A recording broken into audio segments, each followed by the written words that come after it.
Selamat siang, Saudara. Direktorat Jenderal Pajak terus melakukan berbagai upaya demi peningkatan dan juga pengawasan perpajakan. Salah satunya melalui program reformasi perpajakan guna mengoptimalkan penerimaan negara serta meningkatkan layanan perpajakan kepada wajib pajak. Reformasi perpajakan ini merupakan langkah yang berkelanjutan dalam membangun lembaga perpajakan yang kuat, terpercaya, dan juga pastinya transparan. Lantas apa saja reformasi perpajakan yang sudah dilakukan serta bagaimana pengaruhnya terhadap target perpajakan ke depannya? Kita akan bahas selama 30 menit ke depan bersama saya, Diana Dwika, hanya di Zona Inspirasi.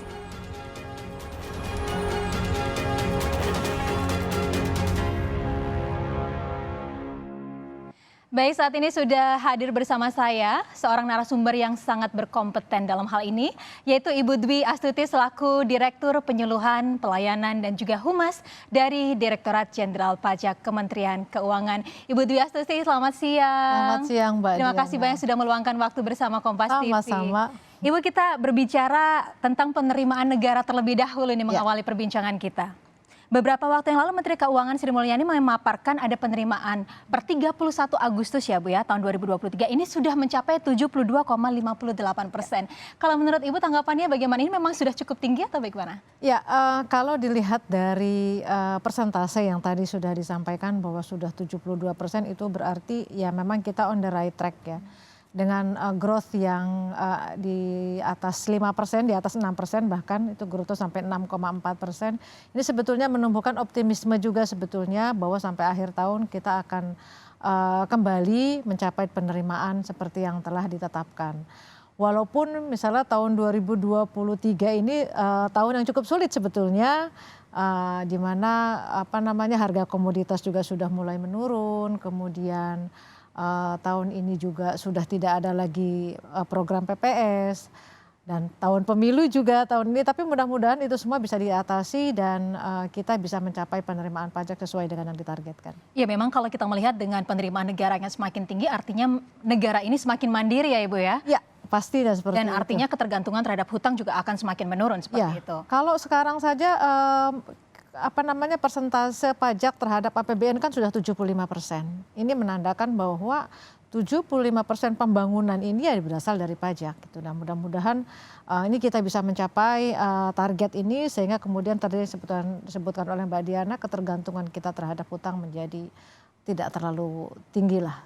Ya, yang pastinya ini juga dibutuhkan kiat-kiat dan juga strategi yang sangat brilian begitu ya, di tengah situasi ekonomi yang semakin sulit. Ini pastinya juga ada terobosan-terobosan dari Direktorat Jenderal Pajak. Betul. Yang mungkin kita kenal selama ini dengan nama reformasi perpajakan. Boleh Ibu dijelaskan kembali ini reformasi perpajakan itu apa? Kemudian sejak kapan sih sebenarnya reformasi perpajakan ini dilakukan? Ya. Reformasi perpajakan itu sebetulnya adalah sebuah proses yang terus berkesinambungan. Artinya bahwa Direktorat Jenderal Pajak dalam hal ini tidak bisa juga jalan sendirian dalam tanda kutip ya. Kita juga memperhatikan perkembangan dunia saat ini. Dunia sekarang dengan perkembangan teknologi yang sudah sedemikian pesat, kalau Direktorat Jenderal Pajak tidak mengikuti tentu saja kita ketinggalan. Bahkan sebetulnya reformasi perpajakan itu dimulai jauh dari sebelum saat ini gitu ya. Dia dimulai tahun 83. 83 sudah ada reformasi perpajakan. Ya, karena pada saat itu kita sudah mulai mengintroduce atau memperkenalkan sistem yang namanya self assessment system.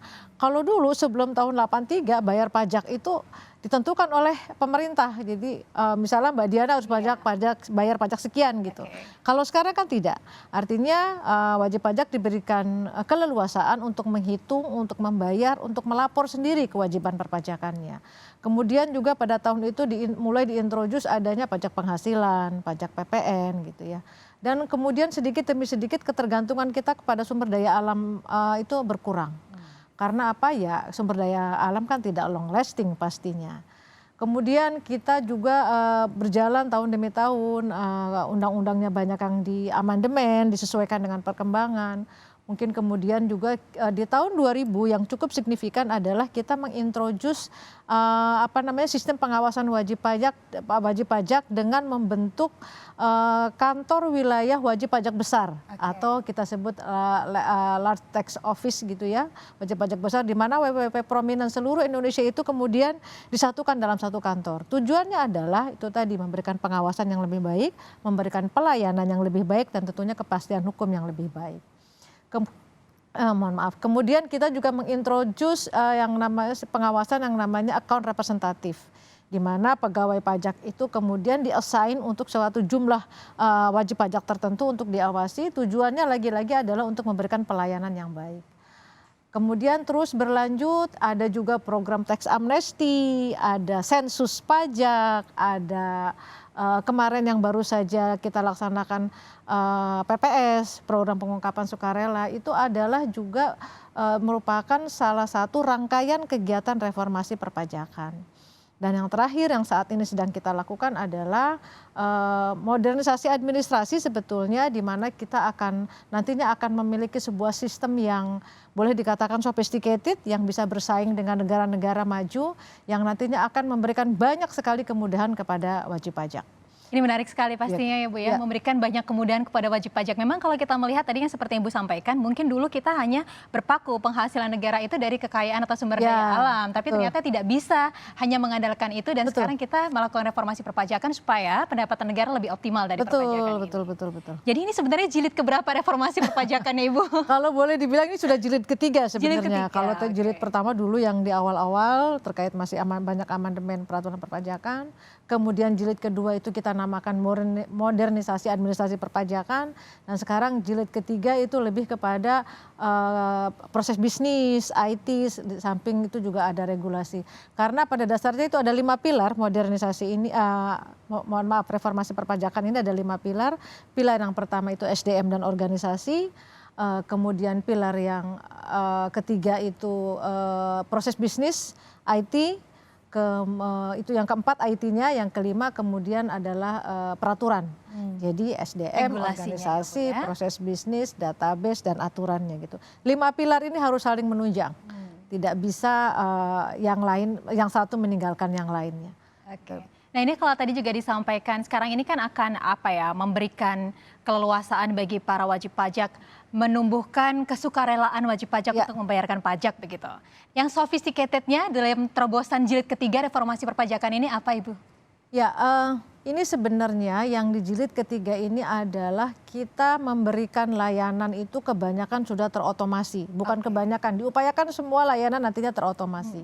Sehingga kemudian ini akan menjadikan cost of compliance dan juga cost of administration perpajakan ini menjadi lebih rendah, menjadi lebih murah.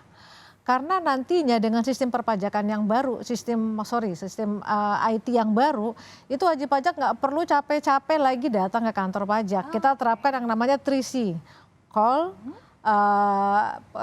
klik, call, counter. Jadi klik, call, counter. Pertama klik dulu deh lewat sistem dulu, masuk ke website kita, layanan-layanan online begitu ya, yang online. Nggak bisa baru call. Kita punya call center juga, tanya ke petugas pajaknya. Nggak bisa baru deh ke kantor pajak. Jadi tapi mostly seharusnya itu baru tahap pertama saja udah selesai gitu. Nah sehingga itu yang saya bilang tadi, cost of compliance and cost of administration dari taxpayer itu akan semakin berkurang. Dan ini mengurangi juga moral hazard antara wajib pajak dengan petugas pajak.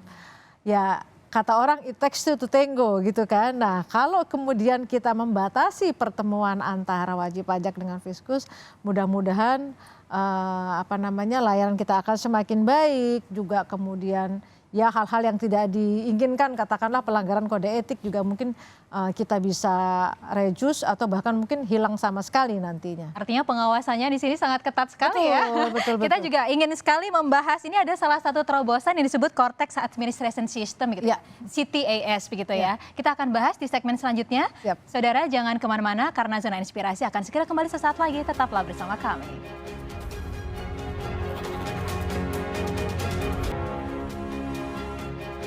Ya, terima kasih saudara Anda masih bersama kami dan saya masih bersama Direktur Penyuluhan Pelayanan dan Humas Direktorat Jenderal Pajak Kementerian Keuangan Ibu Dwi Astuti. Melanjutkan perbincangan kita yang sebelumnya di segmen 1 kita membahas tentang salah satu terobosan yang luar biasa yang disebut Cortex Administration System. Ya. Boleh dijelaskan itu seperti apa Ibu Dwi Astuti? Ya, Cortex Administration System ini adalah sebetulnya pembaruan sistem inti administrasi perpajakan. Intinya adalah kita selama ini juga sudah banyak memberikan layanan yang sifatnya online kepada masyarakat wajib pajak. Nah, dengan sistem ini nantinya yang selama ini telah kita lakukan itu akan lebih dikembangkan lagi. Kedepannya akan banyak sekali layanan-layanan dari Direktorat Jenderal Pajak yang dilakukan secara online. Kalau saat ini kita sudah punya yang namanya ISPT, kan, e-filing, e-billing, penyampaian SPT-nya, pembayarannya, pelaporannya itu bisa dilakukan secara online. Kedepan itu nanti akan banyak sekali layanan-layanan juga yang akan melalui online. Nah, sebagai contoh nantinya di sistem ini juga taxpayer akan mempunyai yang namanya taxpayer account atau TPA gitu ya. Jadi sejenis virtual account? Iya, sejenis virtual account yang nantinya bisa diakses melalui DJP Pajak Go ID gitu ya. Itu oleh wajib pajak yang bersangkutan dengan menggunakan NIK atau NPWP-nya dari wajib pajak yang bersangkutan. Nah, nanti semua layanan bukan layanan, artinya semua proses hukum atau apapun yang sedang dilakukan wajib pajak itu akan ada di sana. Kalau misalnya wajib pajak sedang diperiksa, itu informasinya ada di sana di taxpayer account itu. Atau sedang mengajukan misalnya pemindah bukuan, itu juga akan ada informasinya di sana. Intinya dengan taxpayer account ini layanan wajib pajak itu bisa diakses melalui account ini dan semua layanan yang dibutuhkan itu ada informasinya juga di sana. Nah, ada lagi misalnya SPT yang kita sebut dengan SPT pre-populated. Ini khususnya untuk orang pribadi. Nah, nantinya dengan sistem ini, dengan pre-populated ini, orang pribadi khususnya itu ketika menyampaikan SPT itu akan sangat mudah gitu. Sekarang aja udah mudah ya dengan e-filing karena tidak perlu lagi datang ke kantor pusat. Nantinya pengisiannya pun akan lebih dimudahkan karena apa? Data-data yang kita miliki di Direktorat Jenderal Pajak, misalnya data bukti potong, ya kalau misalnya Mbak Diana punya penghasilan dari Kompas TV atau dari honor-honor lain untuk menjadi moderator misalnya, kemudian dipotong pajaknya, informasi itu sudah akan ada di SPT Mbak Diana nantinya. Mbak Diana cuma tinggal lihat, oh ini benar data saya, kemudian ini yang sudah dipotong. Kalau setuju tinggal klik send.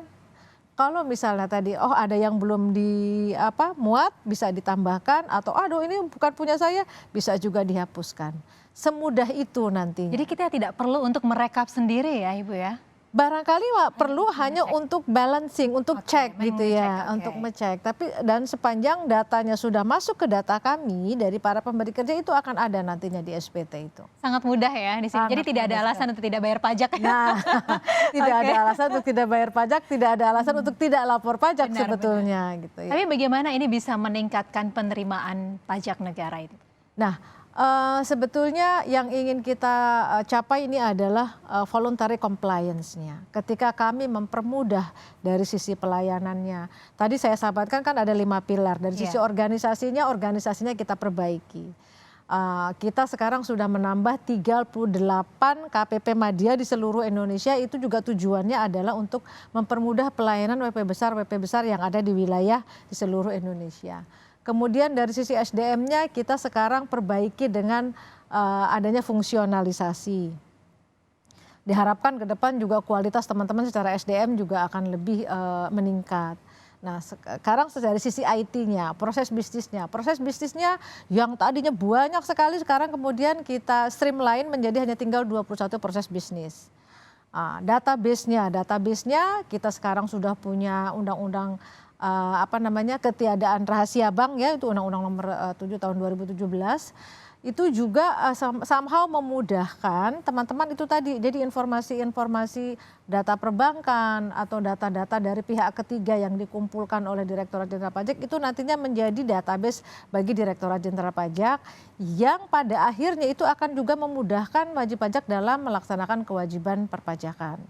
Nah sekarang juga kemudian regulasinya kemarin kita baru mengesahkan undang-undang mengenai harmonisasi peraturan perpajakan. Banyak juga kemudahan-kemudahan yang diatur dalam undang-undang harmonisasi peraturan perpajakan ini. Nah sehingga keseluruhan ini tadi dari SDM-nya, struktur organisasinya, IT-nya, aturannya, database-nya itu diharapkan akan mendorong kepatuhan wajib pajak karena segala sesuatunya sudah lebih mudah, lebih berkepastian hukum gitu ya. Nah ini kemudian secara langsung akan mendorong kepatuhan.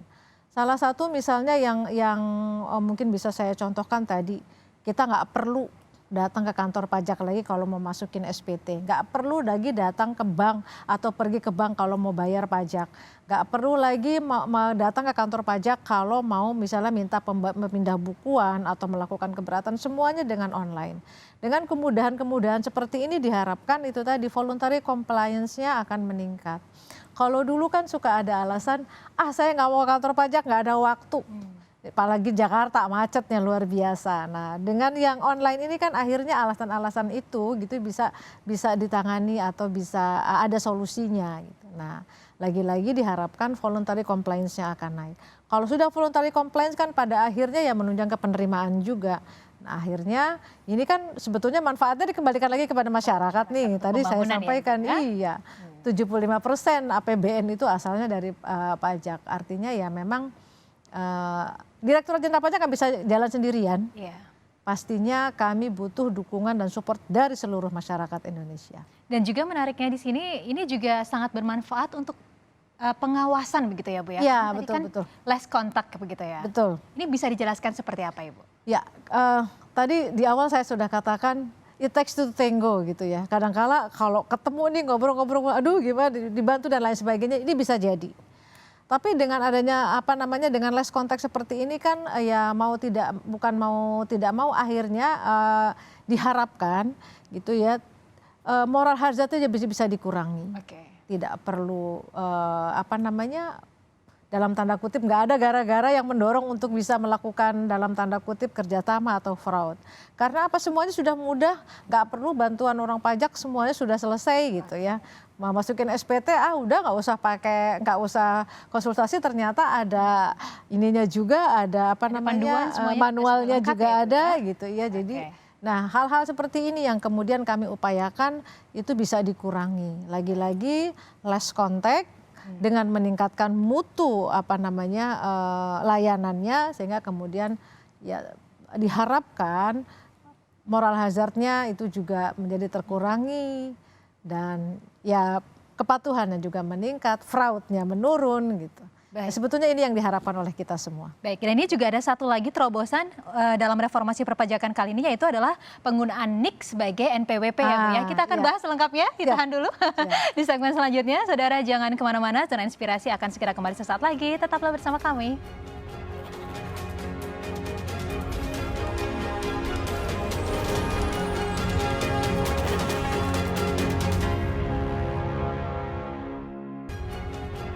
Baik, Anda kembali bersama kami di Zona Inspirasi dan kita masih membahas tentang reformasi perpajakan. Tadi di segmen sebelumnya saya sempat menyinggung ini ada wacana, masih wacana atau mungkin sudah dilakukan ini? Sudah dilakukan, bahwa NIK sekarang sudah bisa digunakan sebagai NPWP. Bisa dijelaskan seperti apa Ibu Dwi Astuti? Ke depan ini kan kita menuju satu data Indonesia. Ke depan itu semua layanan yang terkait masyarakat itu akan menggunakan satu akses saja, itu menggunakan NIK. Nah oleh karena itu dalam reform kali ini juga DJP itu sekarang memadankan ada yang namanya yang kita sebut adalah validasi NIK NPWP. Di mana nantinya ke depan layanan-layanan yang disediakan oleh Direktorat Jenderal Pajak hanya bisa diakses dengan menggunakan NIK. Tapi itu nanti di tahun depan. Nah sekarang ini ada proses pemadanan dulu atau validasi dulu. Jadi buat teman-teman silahkan sekarang lakukan pemadanan NIK NPWP. Caranya gampang, tinggal ke Pajak Go ID, nanti lihat ada untuk pemadanan gitu secara online, masuk ke sana. Kalau ternyata belum bisa, maka kemudian dipadankan dulu, validasi dulu. Ikuti saja langkah-langkahnya, itu sangat mudah, bisa dilakukan secara online. Gak perlu misalnya Mbak Diana dulu terdaftarnya di mana? Di Semarang misalnya, harus ke Semarang dulu update-nya, gak perlu. Itu langsung saja secara online di di Pajak Go ID. Nah karena itu tadi ke depan semua layanan Direktorat Jenderal Pajak itu diaksesnya dengan menggunakan NIK tadi. Tapi ini pastinya juga menimbulkan pertanyaan ya Ibu ya di masyarakat. Ini kalau misalkan saya belum punya NPWP, apakah semua yang sudah punya NIK ini harus membayar pajak? Kira-kira jawabnya seperti apa ini Bu? Tentunya tidak ya. Oke. Masa bayi baru lahir suruh bayar pajak gitu ya begitu punya NIK. Tidak. Karena siapapun gitu ya untuk bisa membayar pajak itu harus memenuhi dua syarat. Syarat subjektif dan syarat objektif. Subjektifnya yang bersangkutan sudah dewasa, kalau dalam perpajakan itu usianya 18 tahun ke atas, dan kemudian objektifnya dia punya penghasilan. Dan penghasilannya di atas penghasilan tidak kena pajak. Itu kan ada PTKP, disingkat PTKP, PTKP-nya 54 juta per bulan, per tahun maksud saya, per tahun atau 6 juta per bulan. Jadi kalau misalnya gajinya masih di bawah 6 juta ya nggak perlu bayar pajak juga gitu walaupun dia sudah dewasa dan memiliki pekerjaan. Jadi intinya adalah dia hanya akan wajib membayar pajak ketika dia sudah dewasa dan memiliki penghasilan di atas PTKP. Kalau nggak punya penghasilan, apa yang buat bayar pajak? Benar-benar. Ya. Lantas ini seperti apa fungsi dari penggunaan NIK sebagai NPWP ini dalam Core Tax Administration System? Ya, tadi saya sudah sampaikan bahwa ketika nanti Core Tax itu fully implemented nantinya, Direktorat Jenderal Pajak itu maksud saya siapapun yang ingin menghubungi Direktorat Jenderal Pajak ke dalam sistem kita itu harus menggunakan NIK. Jadi itu tadi makanya kemudian NIK ini menjadi semacam key lah untuk masuk. NPWP-nya dihapus tidak? Tidak, tapi itu masih ada dalam sistem kita. Intinya siapapun nanti yang akan masuk atau menikmati layanan Direktorat Jenderal Pajak pakai NIK dulu. Baik. Nanti secara sistem akan direcognize, oh ya yang bersangkutan dulu adalah NPWP-nya sekian dan kemudian nanti bisa menikmati layanan-layanan kita. Oleh karena itu ini masih ada kesempatan sampai dengan Desember. Sudah banyak juga yang kita padankan, sudah lebih dari 58 juta dari 71 juta yang harus dipadankan. Masih ada sekitar 12 juta lagi yang belum dipadankan. Maka kesempatan ini saya juga menghimbau bagi teman-teman yang belum memadankan NIK dengan NPWP-nya, silahkan itu sangat mudah melalui sistem, nggak perlu kemana-mana. Segera setelah ini saya langsung validasi. Siap. Tapi ini singkat saja Ibu di akhir perbincangan kita, apa sih yang menjadi harapan dari reformasi perpajakan jilid ketiga ini? Ya. Intinya adalah sebetulnya tadi sudah disampaikan oleh Mbak Diana juga kami ingin membangun Direktorat Jenderal Pajak yang dipercaya, yang akuntabel, yang transparan gitu ya. Nah dan yang tidak boleh dilupakan adalah bahwa 75% saat ini 75% negara kita itu tergantung dari pajak. Dan tentu saja kami butuh bantuan dari teman-teman wajib pajak untuk comply, untuk tetap membayar pajak. Dan percayalah bahwa kami terus memperbaiki diri dari sisi SDM-nya, organisasinya, IT-nya gitu. Semata-mata memang demi kemudahan para wajib pajak. Kalaupun misalnya di lapangan ditemui penyimpangan dan lain sebagainya, jangan ragu-ragu, segera laporkan. Kami punya saluran pengaduan, kami punya whistleblowing system, kami punya call center 1.500-200, silakan, pasti akan kami tindak lanjuti karena bagaimanapun seperti yang saya katakan tadi Direktorat Jenderal Pajak tidak bisa jalan sendirian. Baik. Ya. Artinya memang Direktorat Jenderal Pajak membuka diri untuk kritik dan juga masukan atau laporan bahkan mungkin dari masyarakat ya. Baik, Ibu Direktur Penyuluhan Pelayanan dan juga Humas Direktorat Jenderal Pajak Kementerian Keuangan Ibu Tiwi Astuti. Terima kasih banyak atas informasinya. Semoga bermanfaat bagi pemirsa semua di rumah. Terima kasih, selamat siang. Selamat siang. Dan saudara, demikian perbincangan kita di Zona Inspirasi kali ini. Semoga membawa manfaat untuk Anda. Saya Diana Twika undur diri. Terima kasih. Sampai jumpa. Terima kasih banyak.